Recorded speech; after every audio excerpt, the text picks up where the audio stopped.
बॉलीवुड की अधिकतर female centric फिल्मों में उनके लीडिंग वीमेन कैरेक्टर्स को उनकी शक्तियां, उनका एग्जिस्टेंस याद दिलाया जाता है कि सुन, तू है, तुझे पता नहीं है लेकिन तू है। अब शकुंतला देवी जो कैरेक्टर है उसे अपनी सुपर पावर्स के बारे में बचपन से ही पता है और वो इनके साथ पूरी तरह कंफर्टेबल है।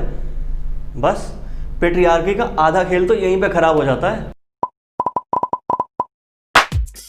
फिल्म में एक डायलॉग है कि एक लड़की जो अपने मन की सुनती है और दिल खोल कर हंसती है, इस दुनिया में उससे ज्यादा खतरनाक और क्या हो सकता है। शकुंतला देवी में दुनिया की सबसे खूबसूरत डरावनी लड़की बनकर Vidya Balan just ons you. तो फिल्म की स्टोरी ये है कि बचपन में शकुंतला एक भैया को एक लंबे से नंबर का क्यूब रूट निकालते हुए देखती है और उसे जल्दी से सॉल्व कर देती है। बस इस तरह एक्सीडेंटली लोगों को शकुंतला की सुपर पावर का पता चलता है और यहाँ से शकुंतला की मैथ्स की जर्नी शुरू हो जाती है। वो स्कूल्स में जाके मैथ्स शोज करने लगती है, हालांकि उसका अपना कोई स्कूल नहीं है। उसके बाबा कहते हैं, स्कूल तुझे क्या सिखाएगा, तू उल्टा स्कूल को ही सिखा देगी। इसके बाद फिल्म की स्टोरी गोद से लेकर कब्र तक वाले ट्रेडिशनल बायोपिक मोड में चलती है। लेकिन घबराने की कोई बात नहीं है, फिल्म में कोई डेथ वेथ नहीं है। हाँ, इतना जरूर होता है कि शकुंतला का पहला लवर जब चीटर निकलता है तो वो बंदूक उठा के उस पर गोली दाग देती है। बंदा मरता नहीं है, उसका बस कान साफ हो जाता है।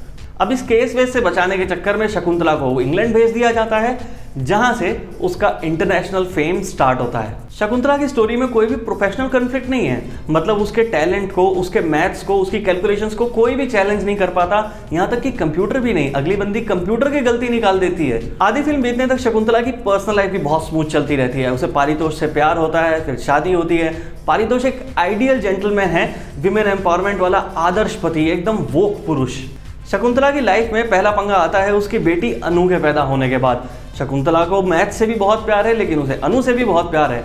पारितोष उसे अपने मैथ शोज कंटिन्यू करने के लिए मोटिवेट करता है, लेकिन शकुंतला को रियलाइज होता है कि अनु के बिना वो रह नहीं पा रही है और वो प्लान करती है कि अब वो अनु को पूरी दुनिया में अपने साथ लेकर के जाएगी। अब यहाँ पर पारितोष के कैरेक्टर की एक लेयर निकल के सामने आती है जो हमारी सोसाइटी के मेंस पर बहुत अच्छे से लागू होती है कि हम वो होने की एक्टिंग तो बहुत अच्छे से कर लेते हैं, लेकिन उन फंडामेंटल्स में अच्छे से बिलीव नहीं कर पाते। यहाँ पर पारितोष और शकुंतला के बीच में जो एक बंदा झूल रहा है, जिसके पास कोई चॉइस नहीं है, वो है अनु।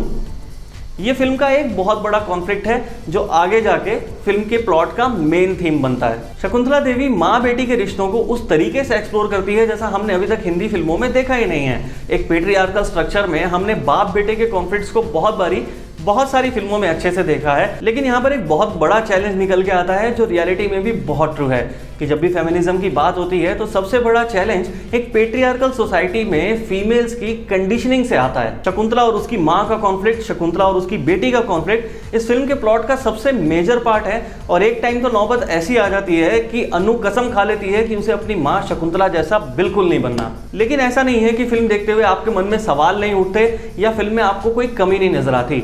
शकुंतला जिस तरीके से कैलकुलेशन करती है, उसका मेथड क्या है, आप उसे थोड़ा और जानना चाहते हैं, लेकिन फिल्म वहां से भाग जाती है। शकुंतला और पारितोष के कॉन्फ्लिक्ट को थोड़ा सा और डेप्थ में जाकर एक्सप्लोर किया जा सकता था, ये भी मुझे लगा।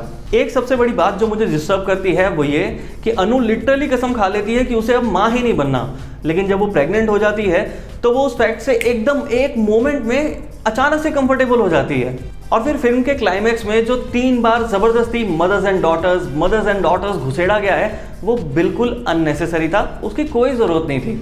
लेकिन फिर भी अनु मेनन का डायरेक्शन क्लियर है। उनके डायरेक्शन के हिसाब से शकुंतला देवी बिल्कुल जीरो है, मतलब इस फिल्म की स्टोरी एकदम गोल है। आपके माइंड में जितने सवाल उठेंगे आप उनके जवाब भी स्टोरी में ही खोज सकते हैं। जैसे कि जितनी बार आपको लगता है कि ये शकुंतला देवी की स्टोरी इतनी तेज क्यों चल रही है, थोड़ा ठहर जाए, थोड़ा सा नॉर्मल हो जाए, लेकिन आपके इस सवाल का जवाब पहले ही दे दिया जा चुका है कि जब अमेजिंग हो सकते हैं तो नॉर्मल क्यों होना।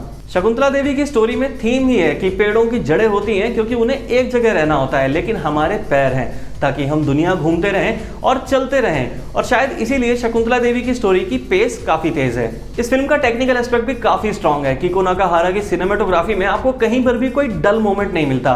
स्क्रीन पर बहुत सारे कलर्स हैं, बहुत वाइब्रेंट कलर्स हैं जो हमेशा एक किस्म का जॉय, एक एंथुसियाज्म कन्वे करते हैं। अंतरा लाहिरी की एडिटिंग में स्टोरी की पेस काफी अच्छे से मेंटेन हुई नजर आती है। ये डायरेक्टर के आइडिया के साथ चलती है कि स्टोरी तेज रहनी चाहिए, क्योंकि ऑब्वियसली जब अमेजिंग हो सकते हैं तो इशिता मोहित्रा के डायलॉग्स बहुत जबरदस्त हैं और आपको याद रह जाते हैं। ये मीम्स के लिए परफेक्ट रॉ मटेरियल भी हैं। शकुंतला देवी का स्क्रीन प्ले लिखा है नयनिका मेहतानी और डायरेक्टर अनु मेनन ने, और ये स्क्रीन प्ले बहुत पॉइंट टू पॉइंट है, ग्रिपिंग है, टाइट है। परफॉर्मेंस की बात करें तो अगर शकुंतला देवी रॉकेट हैं तो विद्या बालन यूरेनियम।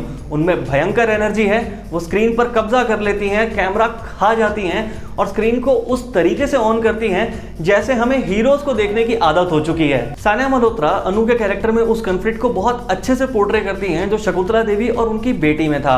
आपको एक बार को लगता है कि वो अपनी माँ जितनी स्ट्रांग नहीं है, लेकिन जब वो अपनी माँ को लीगल नोटिस भेजती है तो उस कैरेक्टर में जैसे एक अलग ही जान आ जाती है। पारितोष के कैरेक्टर में जीशु सेन गुप्ता एकदम परफेक्टली वेल बिहेव्ड जेंटलमैन है।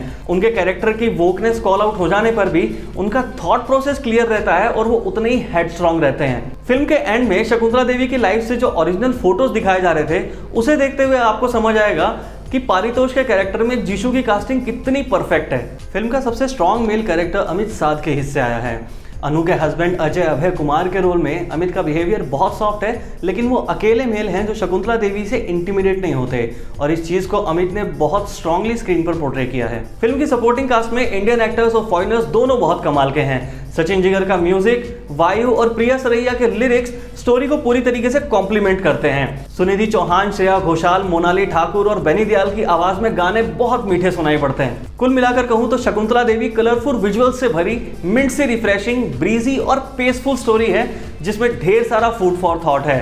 कितना कुछ है इस फिल्म पर बात करने के लिए ना। मेरी तरफ से शकुंतला देवी को 3.5 स्टार्स।